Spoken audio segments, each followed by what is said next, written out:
Dans la forêt amazonienne, un territoire qui se mérite. 15 heures de route au départ de Lima, la capitale.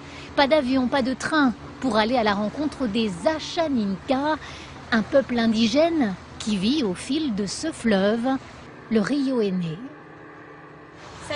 6 heures. Après 6 heures de pirogue, on sera arrivé. Au bout du voyage, des Ashaninka au mode de vie ancestral. Il existe d'ailleurs ici un patrimoine de l'humanité très rare, très fragile. Des Indiens non contactés. Ils n'ont jamais vu l'homme blanc, ne connaissent pas la civilisation moderne. Ce n'est pas le cas de cette petite communauté, même si notre arrivée est un événement. Le maquillage est un rite de bienvenue. Il est à base de pépins de fruits écrasés. Ça protège du soleil, mais pas uniquement. On met aussi ce maquillage pour plaire aux garçons.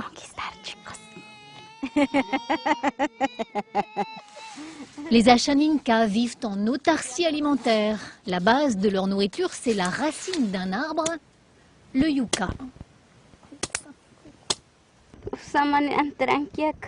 C'est beaucoup de travail de déterrer ces racines. Mais il faut bien le faire pour manger. Pour les Ashaninka, la forêt est sacrée parce qu'elle nourrit les hommes. Le yucca, par exemple, se mange cuit ou transformé en boisson. Dans ce cas, les femmes mâchent la racine et la recrachent. La fermentation produit le fameux masato, l'unique breuvage disponible dans ces villages. Mais cette vie paisible est aujourd'hui menacée. Le gouvernement péruvien veut construire un barrage hydroélectrique géant sur le fleuve. 100 000 hectares de terre Ashaninka seront noyés.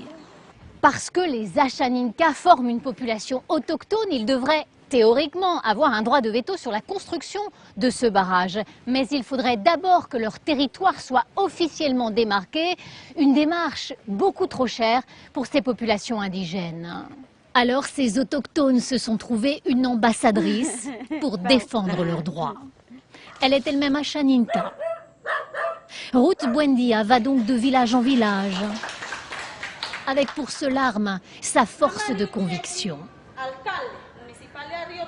Elle explique son contre-projet, tout faire pour que le territoire Ashaninka devienne patrimoine de l'humanité, ce qui le protégerait du barrage. Un manque à gagner pour l'État péruvien, puisque l'électricité produite par le barrage serait revendue au Brésil voisin. Le peuple indigène est un frein pour le gouvernement. Cette société capitaliste préfère privilégier l'économie à la tranquillité de notre communauté. Si ce barrage est construit, ce jeune chasseur devra aller vivre en aval du fleuve, à proximité des villes. Même chose pour cet enfant incroyablement habile. Ces communautés perdront aussi leurs célèbres secrets médicinaux.